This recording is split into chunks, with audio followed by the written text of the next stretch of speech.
എനിക്ക് ഇന്ന ആളെനിക്ക് ഇഷ്ടമാണ് ഞാൻ ആദ്യമായിട്ട് ഒരാളോട് പറഞ്ഞത്. ഞാൻ അംഗനവാടി പഠിക്കുമ്പോൾ പക്ഷെ അത് ഫീലിംഗ് ഉണ്ടല്ലോ, ഞങ്ങൾക്ക് ഇപ്പൊ ഇങ്ങനെ പറയല്ലോ എനിക്ക് ആള് ഭയങ്കര ഇഷ്ടാ അങ്ങനെ എങ്ങനെ അംഗനവാടി പഠിക്കുന്ന സമയത്ത് യെസ് താങ്ക് യു.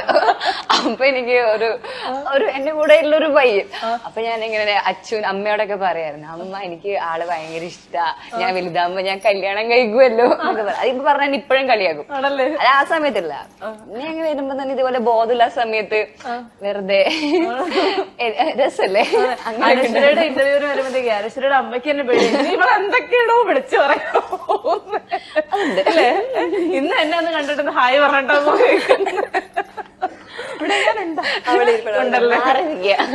ഓക്കെ, നിങ്ങൾ വളരെ യങ് ജനറേഷനിൽപ്പെട്ട രണ്ടാൾക്കാരാണ്. ഇപ്പോ ഒത്തിരി കാഴ്ചപ്പാടുകളൊക്കെ ഒത്തിരി മാറിയ ആൾക്കാരാണ്. ഒരു പ്രണയ ഉപദേശം ഒരു മുതിർന്ന തലമുറയ്ക്ക് കൊടുക്കാൻ പറഞ്ഞാൽ നിങ്ങൾ എന്ത് കൊടുക്കും? എനിക്കൊന്ന് ആലോചിക്കണം. പറയുന്നു നീ പറഞ്ഞു നമുക്കൊന്ന് ആലോചിക്കണം. നമ്മള് ഒരു ടോക്സിക് ലവിനും അല്ലാത്തതിനും ഹെൽത്തി ലവ് എന്താണെന്ന് നമ്മൾ തിരിച്ചറിഞ്ഞിട്ട് അത് മുന്നോട്ട് പോകും. അത് ആക്ച്വലി ഭയങ്കര പാടാണ്.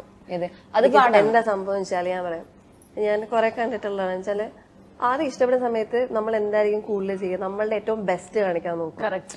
അത് കഴിഞ്ഞിട്ട് ഇപ്പൊ കമ്മിറ്റഡ് ആയി കഴിയുമ്പോഴത്തേനായിരിക്കും ഓക്കെ ഉണ്ടല്ലോ, അപ്പൊ പിന്നെ എന്ത് പറഞ്ഞാലും കുഴപ്പമില്ല എന്നുള്ളൊരു രീതിയിലേക്ക് മാറാം. അപ്പൊ നന്നായിട്ടുണ്ടല്ലേ? അല്ലല്ല, ഞാൻ കണ്ടിട്ടുണ്ട്. പിന്നെ എന്നുവെച്ചാല് അങ്ങനെ ബ്രേക്കപ്പ് ആയിട്ടുള്ളവര് ഇഷ്ടപ്പെടുന്നുണ്ട് സത്യമായിട്ടും. ഒരാൾ വരുമ്പോഴേ അറിയാം അയാളുടെ ബെസ്റ്റ് ആയിട്ട് ആള് കാണിക്കാൻ വിചാരിച്ചു, എന്നിട്ട് വന്നിട്ട് ഇഷ്ടമാണെന്ന് പറയുകയാണെങ്കിൽ ഓക്കെ. അത് എങ്ങനെ പോയാലും ലാസ്റ്റ് ഡിമാൻഡ്സ് ഒക്കെ ആവും. പിന്നെ അങ്ങനെ ചെയ്യുന്നത് എനിക്ക് ഇഷ്ടമല്ല. ഇങ്ങനെ നേരത്തെ എന്താ ഓ ചെയ്തോ കുഴപ്പമില്ല അടിപൊളിയല്ലേ എന്നൊക്കെ ഇവിടെ പൊക്കോ അവിടെ പൊക്കോ ഒരു കുഴപ്പമില്ല. പിന്നെ വരും അവിടെ പോകണ്ട അവിടെ അങ്ങനെ പറയുന്നത് എനിക്ക് അത്ര വലിയ താല്പര്യമില്ലാത്ത ഒരാൾക്ക് ആ പേഴ്സന്റെ സ്പേസ് കൊടുക്കുക, ഇൻഡിവിജ്വൽ സ്പേസ് ഉണ്ടെങ്കിൽ അത് കൊടുക്കുക. ഇപ്പൊ ആരായാലും ഇപ്പൊ ഞാനിപ്പോ അനുവിനെ ഇഷ്ടപ്പെടുന്ന വെച്ചാല് അവളെ മൊത്തത്തിലാണ്, അല്ലാതെ അവളുടെ കുറച്ച് ക്യാരക്ടറിസ്റ്റിക്സ് മാത്രം എടുത്തു വെച്ചിട്ടല്ല. അപ്പൊ അങ്ങനെ മൊത്തത്തിൽ ഇഷ്ടപ്പെട്ടിട്ട് മതി, അങ്ങനെ ഇഷ്ടപ്പെട്ടിട്ട് പ്രണയിച്ചാ പോരെ. എന്ന് കണ്ട് ഇറങ്ങി പോകുന്ന റിലേഷൻഷിപ്പുകൾ ജീവിതത്തിലുണ്ടോ?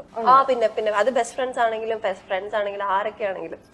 ഒരു മുൻ കാമുകനോട് ഇപ്പൊ പറയാനുള്ളത് എന്താണ്? Hi bye. അതെ, ഓക്കെ. അങ്ങനെ ആരെങ്കിലും പിന്നെ നിങ്ങൾ കോണ്ടാക്ട് ചെയ്യാൻ ശ്രമിച്ചിട്ടുണ്ടോ? ഇല്ല. നന്നായി തോന്നിയിട്ടില്ല. അതെ, അല്ല അങ്ങനൊന്നും ഇല്ല. ഞാൻ പറഞ്ഞ എന്റെ 9ാം ക്ലാസ് ഇപ്പോഴും ഞങ്ങൾ മെസ്സേജ് അയക്കും. ആ പഴയ ബെസ്റ്റ് ഫ്രണ്ട്സ് ആ ഇടയ്ക്കത്തെ ആ ഒരു സംഭവം അത് ഇല്ല ഇപ്പോഴൊന്നും. ഇപ്പോഴും സംസാരിക്കുകയും എന്റെ പഠനത്തിനെ പറ്റിയൊക്കെ ചോദിക്കും, അവരുടെ വർക്കിനെ. ഇപ്പം ആള് എന്താ പഠിക്കുക, ആർക്കിടെക്ചർ ആണ്, അപ്പൊ പഠിക്കാം. അപ്പൊ ഞാൻ അതിന്റെ ഇന്റേൺഷിപ്പിന്റെ കാര്യമൊക്കെ ചോദിക്കും. അങ്ങനെ വളരെ ചില്ലാണ്.